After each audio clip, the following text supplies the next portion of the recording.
প্রিয় স্টুডেন্টস, তোমরা আজকাল এসএসসি বা আরআরবি, এনটিপিসি, গ্রুপ ডি এই জাতীয় পরীক্ষাগুলো দিয়ে এসে বলো পেপার নাকি খুব ক্যালকুলেটিভ।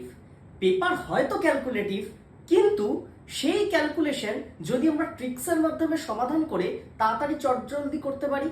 যেমন এই অঙ্কটা দেখো, তোমাদের অপশনগুলো দেখলেই বুঝতে পারবে যে কতটা এখানে ক্যালকুলেশন রয়েছে। কিন্তু আমরা ক্যালকুলেশনের দিকে যাব না, আমরা অন্য একটি ট্রিক্সের মাধ্যমে এখানে অপশন এলিমিনেট করব। কিভাবে সেটা দেখে নাও।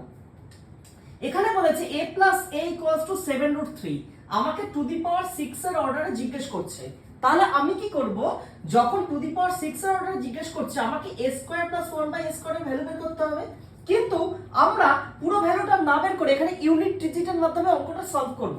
কিভাবে দেখো, a square plus 1/a square হয়ে যাবে a প্লাস 1/a এর হোল স্কয়ার মাইনাস 2, তার মানে 7√3 এর হোল স্কয়ার মাইনাস 2। 7 এর স্কয়ার পে করলে আমি পেয়ে যাব 49 গুণ 3 মাইনাস 2, তার মানে এখানে ইউনিট ডিজিটে থাকবে 5, 3 নং 27, তার থেকে 2 বাদ দিলে এখানে পড়ে থাকবে ইউনিট ডিজিটে 5। তার আগে সংখ্যাগুলোকে আমি x দিয়ে ডিনোট করছি।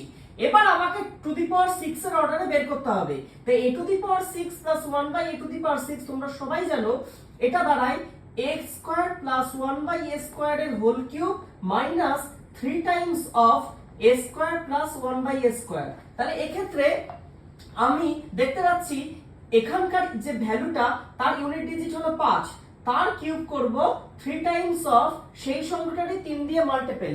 তাহলে আমি বলতে পারি 5 এর কিউব করলে আমি পেয়ে যাব ইউনিট ডিজিট 5, আবার 3 কে 5 দিয়ে গুণ করলে তার ইউনিট ডিজিট থাকবে 5।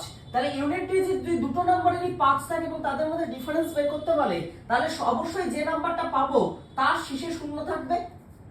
তার মানে আমাকে সেই অপশনটা খুঁজে বের করতে হবে যার ইউনিট ডিজিট হলো 0। অতএব অপশন এ হয়ে যাবে হলো কারেক্ট আনসার, কারণ এর ইউনিট ডিজিট হলো 0। তোমাদের যে অঙ্কটা শেখালাম সেখানে টু দি পাওয়ার 6 এর অর্ডারে ছিল।